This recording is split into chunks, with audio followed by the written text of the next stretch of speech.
plastics, so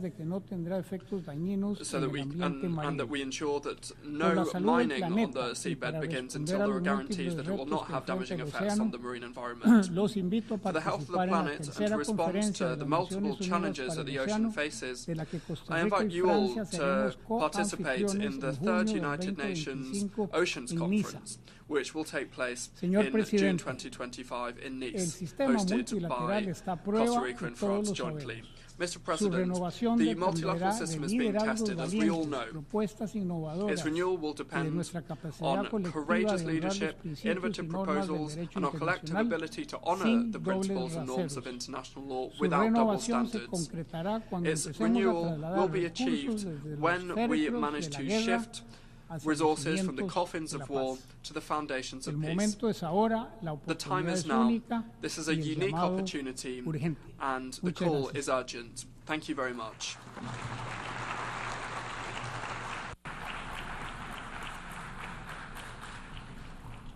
I thank His Excellency Arnoldo Ricardo André Tinoco, Minister for Foreign Affairs and Worship of Costa Rica. I now give the floor to Her Excellency Annalena Baerbock, Federal Minister for Foreign Affairs of Germany.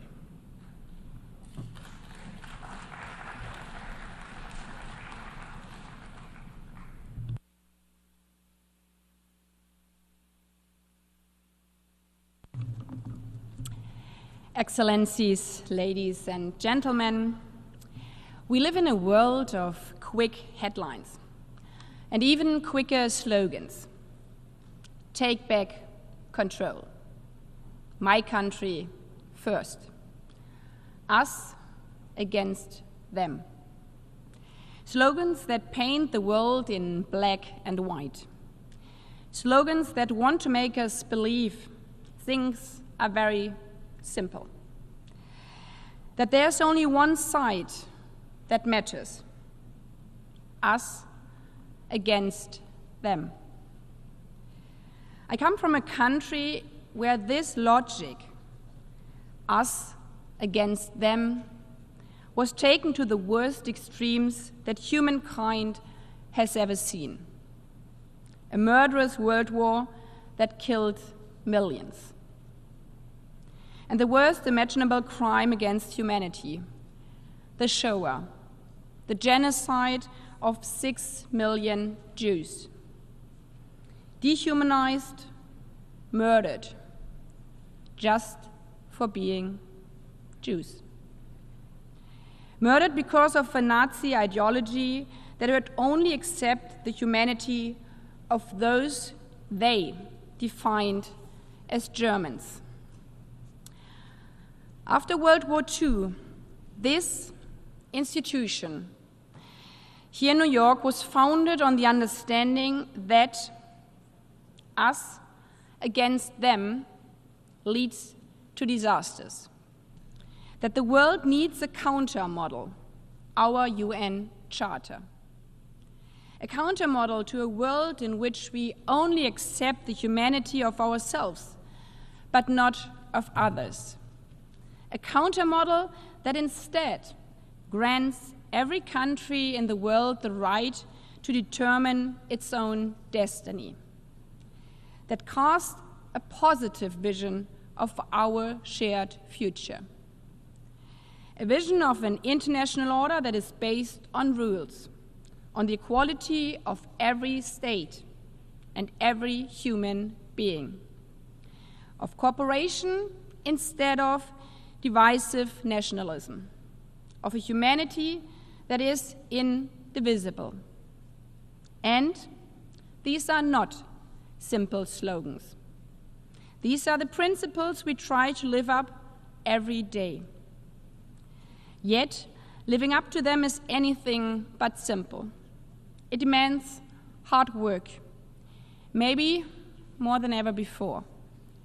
It needs empathy and solidarity, the opposite of my country first. It demands the will to put ourselves in the shoes of the other. It demands, especially in times of crises, the strength to recognize the other's pain, even if our own pain seems unbearable, and to find common ground despite all the things that divide us. It also means that we have to face the dilemma that the values of the Charter can at times appear to contradict each other, such as the inherent right to self-defense and the responsibility to protect civilians when civilians are misused as human shields.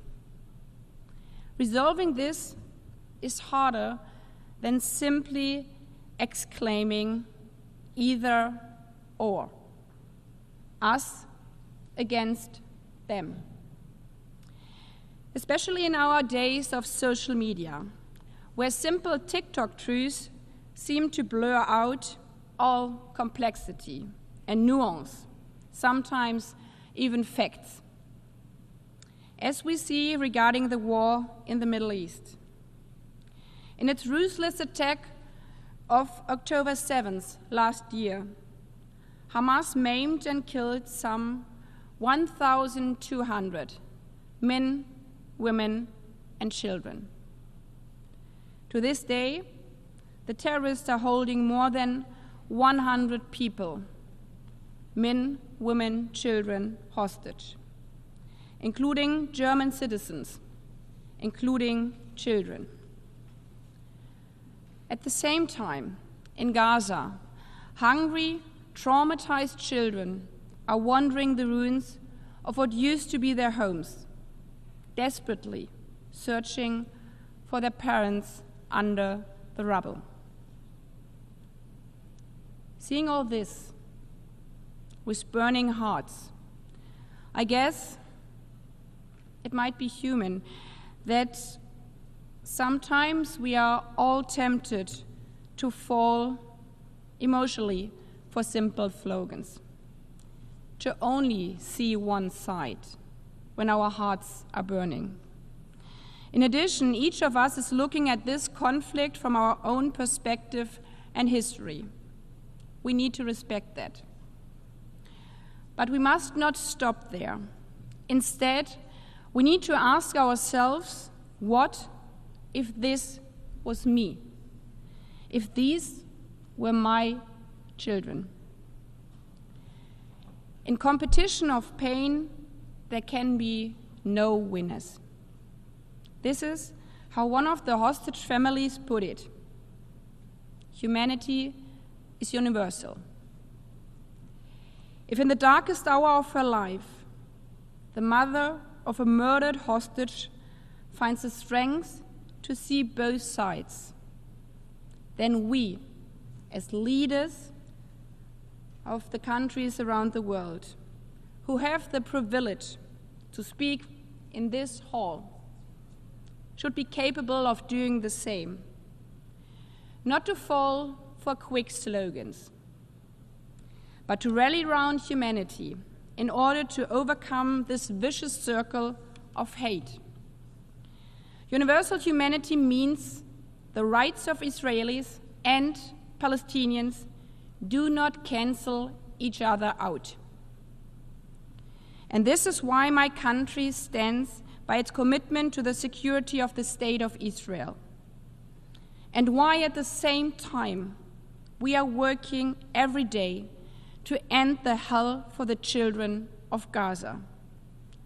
Because lasting security for Israelis will only be possible if there's lasting security for Palestinians.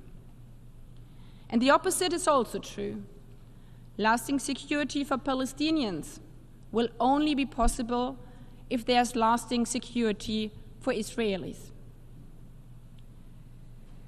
This is why we are not resting until the hostages are home. This is why we are working so hard for a ceasefire, the Biden plan, which was endorsed by the Security Council. Why at the same time, together with our partners, we are working hard to get more humanitarian aid into Gaza. This is why I've been in the region 11 times since October. Germany alone has provided more than 360 million euro for humanitarian aid for Gaza, for the Palestinian families in Gaza since last October. And this is also why yesterday we came together with a group of countries to call for an immediately 21-day ceasefire along the blue line. Because a broader regional escalation would not bring anyone long-lasting security. And, as frankly speaking, sometimes frustrating the lack of progress is, and hurting, we are not giving up on seeking a political vision for Israelis and Palestinians to be able to live peacefully side by side in two states. For me, resignation is simply not an option, because that would mean that the playbook of terrorism and extremism carries the day. We need to recognize each other's pain, each other's interests, and yes, also listen openly to each other's complaints if we want to move forward. And if we do so, we might sometimes hear things we don't want to hear, our own shortcomings. Frankly, I remember how I called 2.5 years ago so many colleagues here in the room and around the world to ask for your support in standing up against Russia's imperial war in Ukraine. And how one of my colleagues said, "But where were you when we needed you, when we were attacked by the Houthis?" And others said, "You didn't stand with us in our anti-colonial struggle." And yes, that gave me a pause, because they had a point. And I firmly believe critical self-reflection of what we, or generations before us in our countries, have done wrong is actually to our benefit. Because the ability to learn from past mistakes makes societies stronger. And it is the only way to build a better future. That is why my country, Germany, has started to address our colonial past more thoroughly. The restitution of artifacts is a crucial element here. That is also why we are in the midst of an important reconciliation process with Namibia. Because we can't undo mistakes of the past. But we can unite for a better future. And we can choose that every day by our own action. Facing our colonial history, to me, means doing the right thing today. But it also means that we have to stand up to the imperialist atrocities we are witnessing in our days today. Russia does not have a better future in mind for Ukraine. Ukraine is an independent state that gave up its nuclear arsenal in the 1990s because it believed in the principles and guarantees of this charter. And in its bodies, like the Security Council, 3 decades later, it is attacked by a P5 country. One of the countries that bears, as the charter says, the primary responsibility for the maintenance of international peace and security. Russia's war against Ukraine has destroying Ukrainian cities, schools, and hospitals for almost 1,000 days now. And it's ravaging the security order of my continent, Europe. Its ripple effects have been felt for so many here around the world. Many of you are feeling in your own countries the consequences in food prices and other things. And that is why I understand that some of you are asking, like in the Security Council 2 days ago, wouldn't the war be over if you Europeans just stopped providing Ukraine with weapons? There's nothing wrong with asking that, because we all wish for peace. But the idea that if there were no defensive weapons, there would be no fighting and no dying in Ukraine is as simple as it is wrong. We have seen that, and we have seen what happened in June, when Ukraine invited Russia to an international peace summit. Instead of stopping his attack and coming to the negotiation table, Putin sent his response by bombing a children's hospital. As long as Putin is not willing to come to the negotiation table, stopping our support for self-defense would simply mean leaving Ukraine's children's hospitals defenseless. It would mean more war crimes, not less. Possibly in other countries too. Time and again within the last months, Putin's Russia has been toying with the invulnerability of the borders of the Baltic states and Poland. 2 weeks ago, it fired a missile against a civilian grain ship in Romanian territorial waters. This is why today I'm also asking your support. Your support in calling out on Putin to cease his attacks and to come to the negotiation table.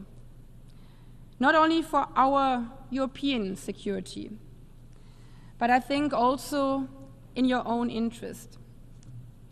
If a permanent member of the Security Council is allowed to conquer and destroy its smaller neighbor, the very essence of this charter is under attack.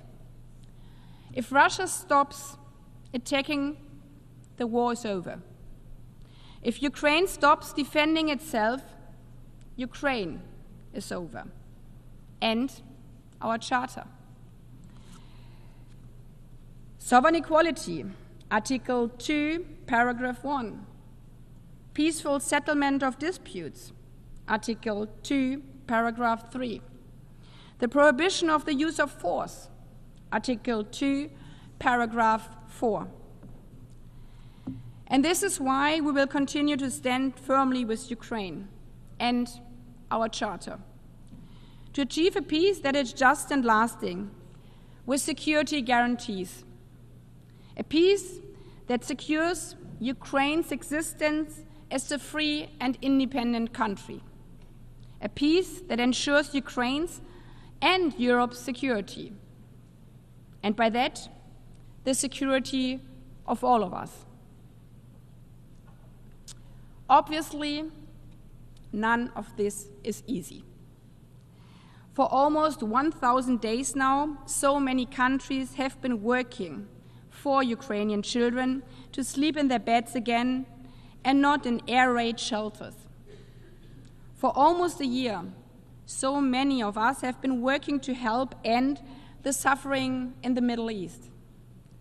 In countless talks in the region, countless meetings in our UN bodies. And yes, sometimes I too feel like giving in to despair. But throwing up our hands in resignation, again, is not an option. Because then the logic of us against them takes over. And also, and this is important to me, we tend to forget one thing in these times of crisis. There is a lot we can and have already achieved as an international community every day, if we stand together, if we take each other's perspectives. To name only two striking latest examples, think about what we have achieved at the COP in Dubai only a year ago, when we saw what is possible when we overcome the us versus them. The industrial states against G77, the South versus the North. When we listened, instead, first and of all, to those most affected by the climate crisis, to our SID partners, who have been telling us for decades that the climate crisis is threatening their very existence and is the biggest security threat in the whole world.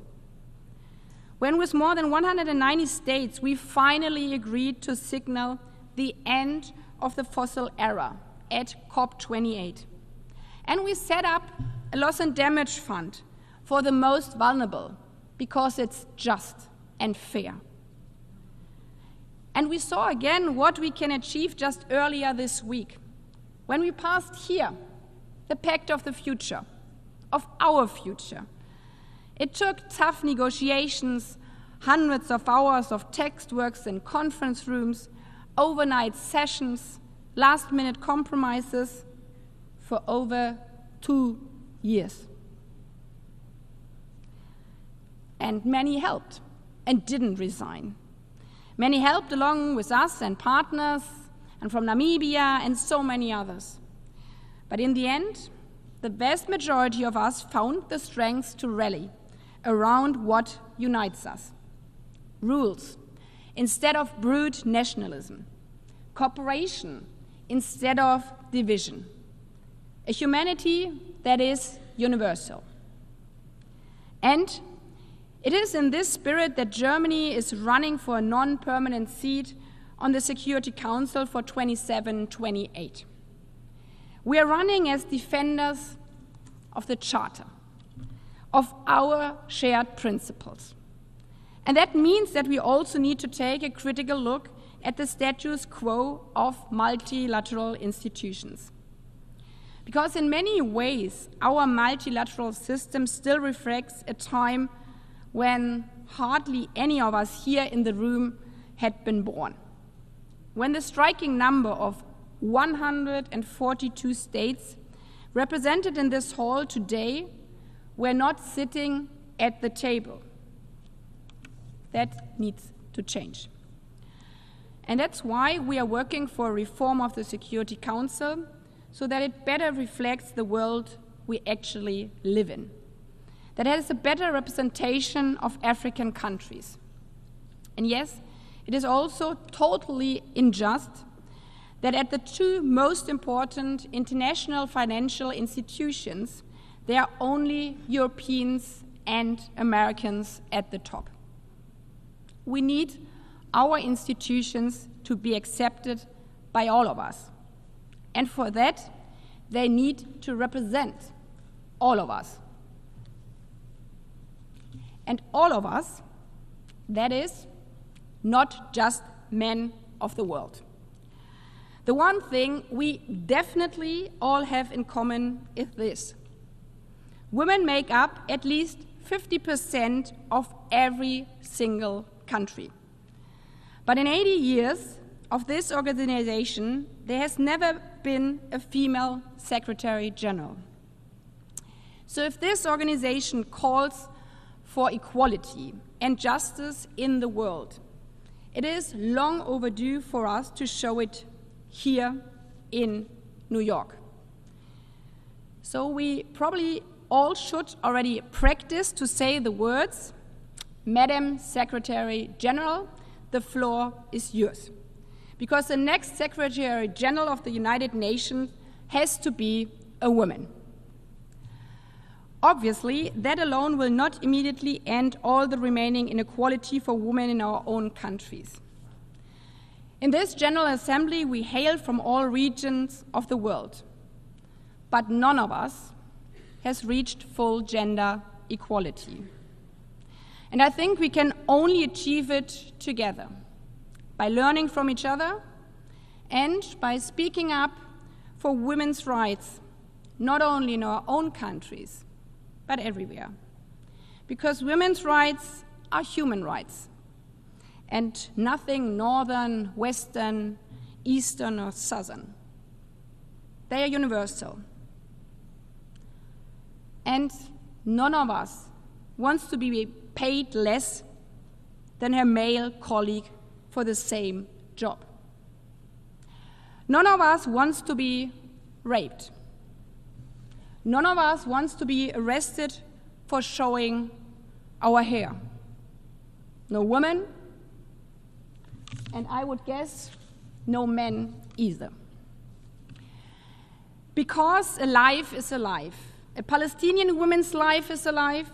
An Israeli man's life is a life. A Sudanese girl's life is a life. A Ukrainian boy's life is a life. Almost 80 years ago, the UN was founded for exactly that. On the realization that simple slogans, that us versus them, leads to disaster, that humanity is indivisible. Thank you.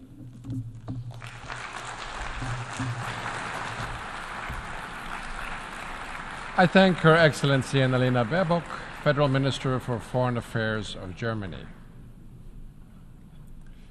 I now give the floor to His Excellency Abdallah Bouhabib, Minister for Foreign Affairs and Immigrants of Lebanon.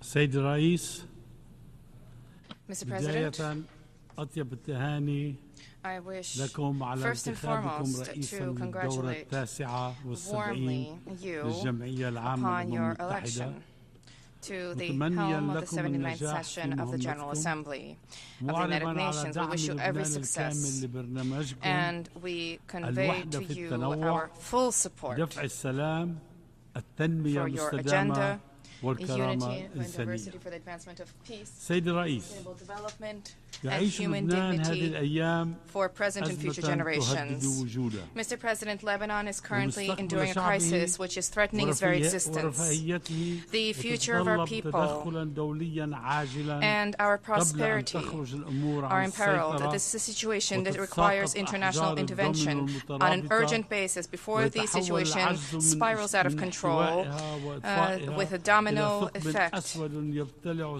making السلم this والأمن crisis والإقليميين impossible to والدوليين. contain. فالوضع المتأزم Just في as it will لبنان be impossible to extinguish the ينظر flames of this crisis, بالأسوأ which لكل will الشرق transform الأوسط into a black في حال hole that استمرار will الأمور على engulf حالها regional and international بوقوف peace and العالم security.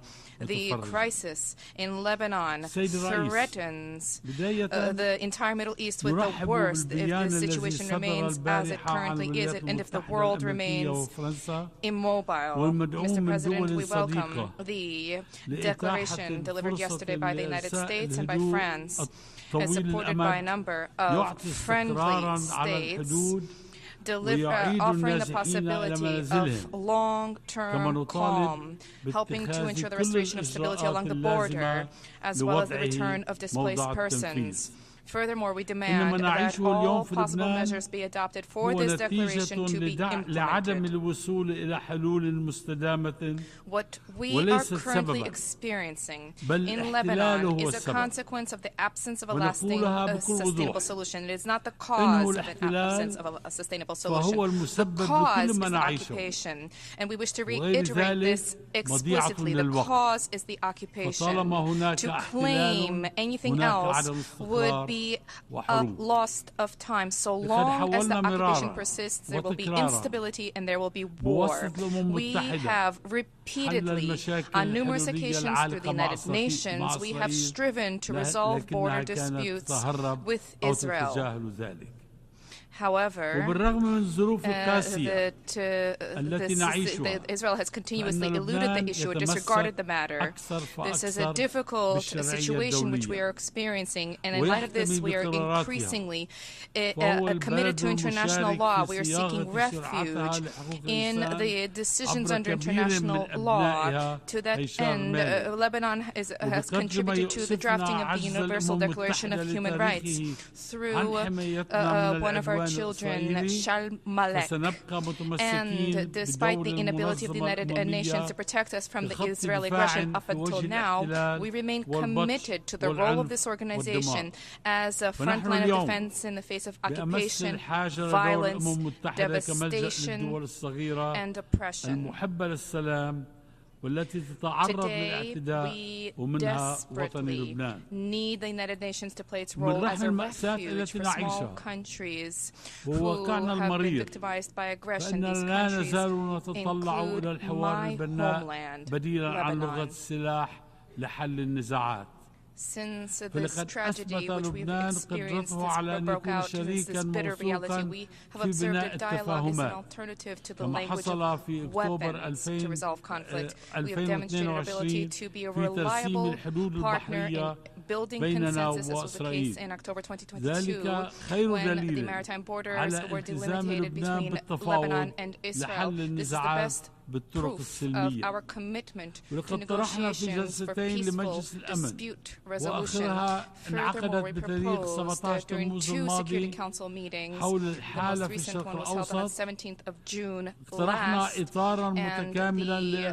this topic addressed was the situation in the Middle East. We proposed an integrated framework to achieve a lasting pacification in the border south of Lebanon, and we wish to reiterate today our call for a ceasefire on all fronts, for this to be an opportunity and a prerequisite towards the full-fledged implementation of Resolution 1701 of the United Nations Security Council, which has been effective in establishing a relative degree of stability in the south of Lebanon since the end of the July 2006 war up until 7 October 2023.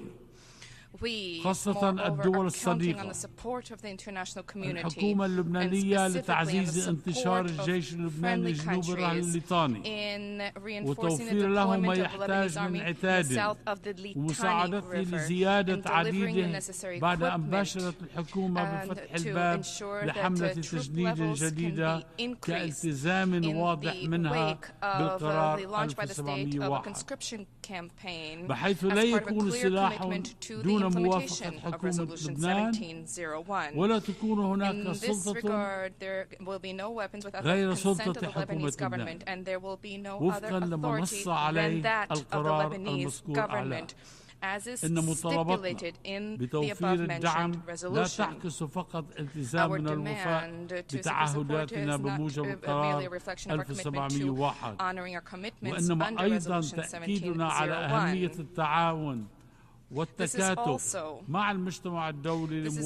our confirmation of the importance, reaffirmation of the importance of cooperation and support from the international community to surmount security-related challenges in order to bolster peace and security in the region. We are all cognizant of the economic crisis that has been plaguing our country, and despite this, our government has taken a decision for 100,000 additional soldiers to be deployed to the south of the country. And this is not a mere detail, quite the contrary. This is a clear political message to the international community, reflecting the fact that Lebanon fully intends to implement Resolution 1701, to which we are wedded.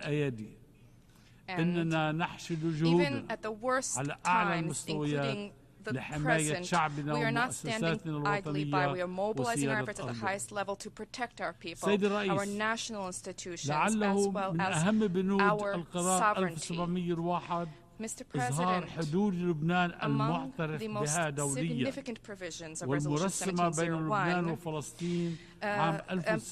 emphasizing the internationally recognized borders of Lebanon delimited between Lebanon and Palestine in 1923, reaffirmed in the Lebanese-Israeli truce agreement signed on Island of Rhodes in 1949.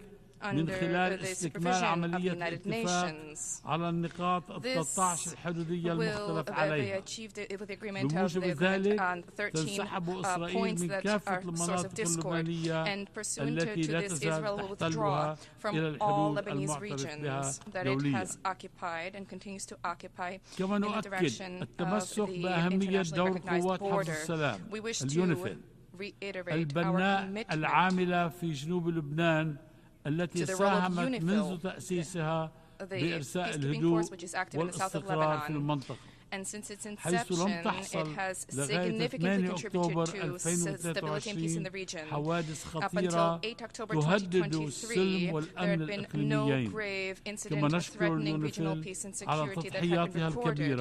And we wish to take this opportunity to thank UNIFIL for the tremendous sacrifice it has made in light of the tremendous challenges it has been facing, in particular over the past recent months, as well as specifically in recent days. Mr. President, القتال منذ أكثر من 75 عاما فإننا Israel instead of focusing on incessant wars, Israel is continuously radicalizing. One of the gravest challenges Lebanon currently faces is this increase in aggression.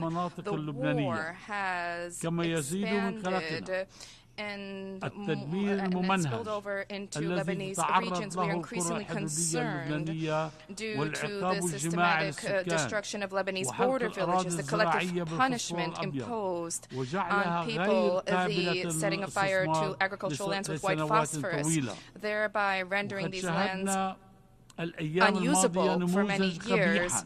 We, in recent days, have borne witness to a detestable, repugnant example of the transformation of telecommunications devices. Civilian devices were transformed into ticking time bombs that were deliberately and simultaneously blown up, thereby claiming the lives of dozens, including children, including women, resulting in thousands of people being wounded, hundreds of whom are in critical condition, in addition to hundreds who were disfigured, maimed, who lost limbs, who lost their vision. From this rostrum, we reiterate our warning against this aggression, this continuously intensifying this attempt to play with fire, to plunge the entire Middle East into a conflagration. We reiterate our rejection of war, our legitimate right to defend ourselves pursuant to the Charter of the United Nations and international law. This goes hand in hand with our tireless efforts through our contacts and meetings to avoid falling into the trap of Israeli occupying power, which is attempting to extend and prolong the war. Mr. President, the return of Israeli displaced persons to their cities and their settlements cannot be achieved through war, cannot be achieved through bombardment, fighting, hostilities, or the displacement of Lebanese people. The shortest path for their return is a comprehensive, immediate ceasefire, as stipulated in the U.S. the declaration, which was from yesterday supported by friendly states, a full implementation of Resolution 1701 as part of a comprehensive framework accompanied by clear international guaranteed, transparent, and an definitive end to land, sea, and air incursions and breaches of Lebanese sovereignty and our borders, our internationally recognized borders. This is necessary. These violations have exceeded, there have been more than 35,000 such violations since 2006. متى سيحين الوقت كي تعطي إسرائيل فرصة حقيقية للسلام؟ Has Israel not had enough of the endless war since 1948? When will it be time for Israel to give a real opportunity for peace? Will Israel not embrace the path of peace? When will this happen instead of using the language of fire and steel? Lebanon and Arab countries have clearly, without any ambiguity, categorically embraced peace through the Arab Peace Initiative, which was the fruit of the Beirut Arab Summit in 2002. With the adoption by Arab states of a two-state solution through the demand of Arab states for the implementation of the United Nations resolutions, which unfortunately have remained dead letter. It is now incumbent upon Israel, both the government and the people, Israel as a whole, if they really want peace, to embrace peace, to choose peace, to want peace instead of war, and to go beyond their obsessions and security-related anxiety, breaking the cycle of violence in the region, ending escalation, stopping escalation, and the risk of complete conflagration in the Middle East also requires collective efforts as part of a clear, defined timeline, together with clear guarantees and recognition of legitimate rights, including the right to self-determination, pursuant to international law. There can be no peace without the two-state solution, regardless of how much time this takes. Mr. President, by way of conclusion, we reiterate our call for a lasting solution for the full, balanced implementation of Resolution 1701. بما يجنب لبنان والمنطقة مزيدا من الحروب والخراب. إننا نمر بفترة صعبة للغاية تتسم بالتصعيد المأساوي للعنف في لبنان ومن قلب الصراع يشكل قرار مجلس الأمن الدولي رقم 1701 خط الدفاع الأول عن لبنان، وهذا القرار ليس مجرد وثيقة أو إطار عمل بل يمثل التزاما من المجتمع الدولي بالحفاظ على الأمن والاستقرار الإقليمي، ولا يمكن أن نحيد عن هذا المسار لأنه يشكل الأساس القانوني والدبلوماسي الذي يضمن حماية الأمن اللبناني والإقليمي. إن الالتزام بهذا القرار أمر ضروري ليس فقط للبنان بل لإسرائيل أيضا والمنطقة برمتها. إنها أفضل أداة لدى المجتمع الدولي لإيقاف دوامة العنف لكي تسول الدبلوماسية مهما كانت الطريق إليها صعبة. إن تكلفة الفشل الدبلوماسي مرتفعة للغاية، وعلينا ألا ننسى إن مع كل جولة عنف معاناة لا يمكن تصورها، وخاصة بالنسبة للمدنيين. إن مقتل أي مدني مأساة لا يمكن القبول بها ومن المستحيل تبريرها.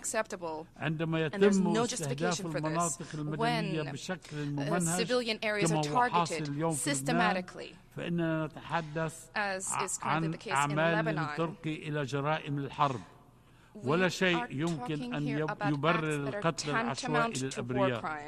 ولكن بينما نحن نتحدث عن الموت والدمار يجب علينا أيضا أن نركز على إيجاد الحلول.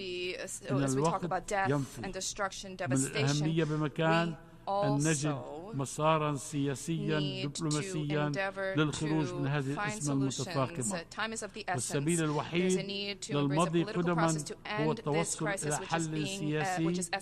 يجب علينا أن نفكر معا حول كيفية الخروج سياسيا من هذه الأزمة بدلا من الغرق أكثر في عسكرة الصراع وتعميقه وإطالته. الدبلوماسية ليست دائما سهلة، لكنها الطريق الوحيدة لإنقاذ الأرواح والأبرياء والأوطان، ولبنان مصمم على السير على هذه الطريق. إن لبنان يرى في المبادرة الأمريكية الفرنسية بدعم دول صديقة أخرى فرصة لالتقاط الأنفاس وفتح ثغرة في قوة هذه الأزمة لعل إسرائيل تقتها على الدبلوماسية أن تنجح. لا خيار آخر لدينا. وشكرا سيد الرئيس.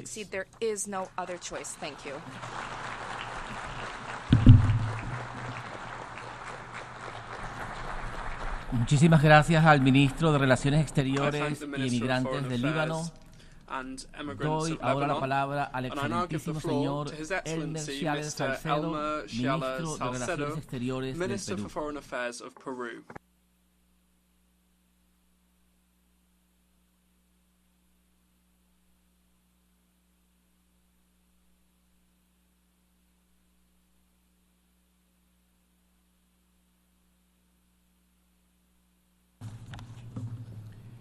Señor presidente de la Asamblea General de las Naciones Unidas, distinguidas delegadas y delegados de las naciones del mundo, tengo el privilegio de dirigirme a esta Asamblea General trayendo el saludo especial y respetuoso de la señora Presidenta Constitucional de la República, doctora Dina Boluarte Segarra, quien hubiera querido estar con ustedes y poder dirigirse a esta magna Asamblea General.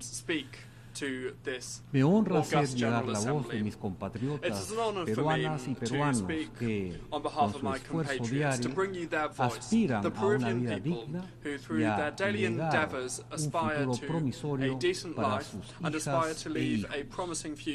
El Perú, como el resto del mundo, se ha esforzado denodadamente en mitigar los efectos nocivos de la inestabilidad política y de la crisis económica derivada de la pandemia de COVID-19, que generaron un costo inestimable en la sociedad peruana, en particular sobre los sectores más vulnerables.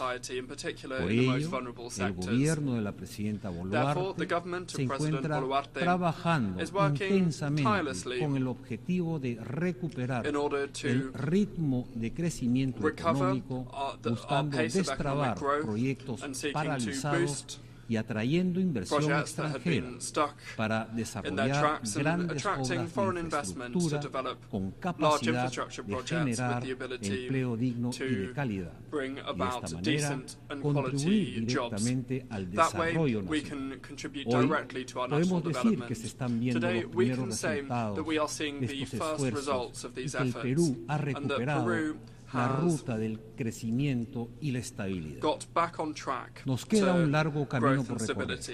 El Perú y todos los países del mundo nos enfrentamos a una serie de desafíos compartidos que solo podremos superar mediante la cooperación internacional y la armonización de nuestros esfuerzos. Por ello, el Perú reitera su apego al multilateralismo por ser la mejor herramienta que tenemos para lograr de mutuo acuerdo las condiciones necesarias para alcanzar el desarrollo sostenible. La primera de estas condiciones es sin duda alguna la paz. Los países que creamos esta organización al término de la Segunda Guerra Mundial lo hicimos para, y abro comillas, preservar las generaciones venideras del flagelo de la guerra. Cierro comillas. La realidad actual nos muestra que estamos fallando en este propósito fundamental. El Perú condena todo uso de la fuerza en las relaciones internacionales. La agresión y la adquisición de territorio por la fuerza es contraria a la Carta de las Naciones Unidas y al derecho internacional, a la vez que socava la legitimidad y efectividad de nuestro sistema de seguridad política. La paralización del Consejo de Seguridad ante algunos conflictos y la aplicación de sesgos y dobles estándares en otros nos recuerda la necesidad de reformar dicho órgano y revisar las prerrogativas de sus miembros permanentes, principalmente el derecho de veto, el cual a veces responde a motivaciones políticas antes que atender cuestiones humanitarias. Señor presidente, desde esta Asamblea General, el Perú seguirá realizando acciones concretas en favor de la paz. Continuaremos respaldando los regímenes e iniciativas de desarme, control de armamentos y de no proliferación nuclear. Seguiremos apoyando la eliminación total de las armas nucleares al tiempo que rechazamos los ensayos, el empleo y cualquier tipo de amenaza de su uso. Si bien esperamos que el desarme nuclear sea internacionalmente verificable, hacemos un llamado a los principales poseedores de armas nucleares a reiniciar sus compromisos bilaterales de reducción de sus respectivos arsenales, tales como el Tratado New START. En el terreno, el Perú continuará contribuyendo con las operaciones de paz de la ONU, como lo hace desde 1958, contribuyendo con más de 10.000 efectivos. Actualmente, más de 250 miembros de nuestras Fuerzas Armadas y Policía Nacional se encuentran desplegados bajo los colores de las Naciones Unidas, cumpliendo sus funciones con profesionalismo, valor y dedicación. Asimismo, hemos puesto a disposición una fuerza de reacción rápida, 200 efectivos con la capacidad inmediata para ser desplegada cuando y donde la ONU lo requiera. El Perú reconoce el importante rol que juegan las mujeres en la agenda de paz y seguridad. Por ello, es grato anunciar que hemos superado ampliamente las metas establecidas en la estrategia de paridad de género para el personal uniformado de las Naciones Unidas 2018-2028 y que seguiremos aumentando el porcentaje de militares peruanas desplegadas en operaciones de paz. Señor Presidente, la segunda condición para el desarrollo es un medio ambiente limpio y saludable.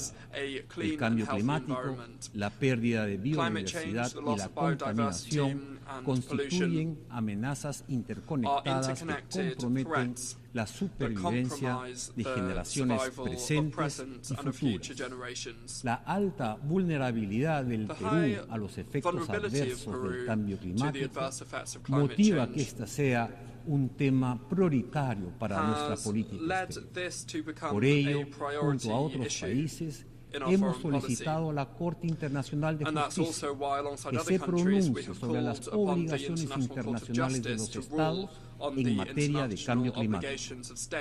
El año pasado, mi país se vio afectado por el ciclón Yaku y el fenómeno de El Niño, los que causaron pérdidas humanas y cuantiosos daños materiales. Al respecto, quiero expresar mi agradecimiento al sistema de Naciones Unidas por apoyar las acciones de mi gobierno para asistir a la población afectada. Conscientes del incremento de la frecuencia e impacto de estos fenómenos debido a la crisis climática, mi gobierno, el gobierno de la presidenta Boluarte, ha impulsado la adopción de un enfoque preventivo en materia de gestión de riesgo de desastres en línea con la iniciativa Alertas Tempranas para Todos del Secretario General y el marco que se endae. Asimismo, conscientes de la necesidad de desarrollar una economía baja en carbono y promover un cambio de matriz energética que privilegie las energías limpias y renovables, el gobierno del Perú viene actualizando la Estrategia Nacional de Cambio Climático a fin de alcanzar la neutralidad de carbono para el año 2050. Sin embargo, estos esfuerzos nacionales no son suficientes. Resulta indispensable incrementar la cooperación internacional, siempre atendiendo al principio de responsabilidades compartidas, pero diferenciadas en la acción climática. Los países desarrollados deben adoptar metas más ambiciosas de reducción de emisiones y honrar sus compromisos en materia de financiamiento climático, lo que incluye movilizar como mínimo $100.000 millones anuales a los países en desarrollo e implementar el Fondo para Pérdidas y Daños acordado en la COP27 de la Convención sobre el Cambio Climático. Asimismo, urge garantizar el financiamiento del Fondo Verde para el Clima, el cual nos ha permitido avanzar en nuestras labores de adaptación y mitigación. Señor Presidente, nuestro principal reto es garantizar el desarrollo para nuestros pueblos y contamos con la Agenda 2030 y los Objetivos de Desarrollo Sostenible para guiar nuestro trabajo. Lamentablemente, el último informe del Secretario General sobre los progresos hacia el logro de los ODS revelan que no vamos por buen camino. El Perú está comprometido con la Agenda 2030. Por ello, hemos aumentado en más de 10% los recursos asignados al cumplimiento de los ODS. Al respecto, quisiera destacar las acciones que venimos desarrollando en tres ejes prioritarios para el Perú: la salud, la educación y la protección social. Salud. Frente a la más grande epidemia de dengue que ha enfrentado América Latina, en el Perú se han adoptado acciones rápidas que permitieron disminuir su letalidad a la mitad en comparación con la epidemia anterior. Y actualmente venimos actualizando nuestras estrategias de prevención y control del dengue conforme a las directivas de la Organización Mundial de la Salud. Educación.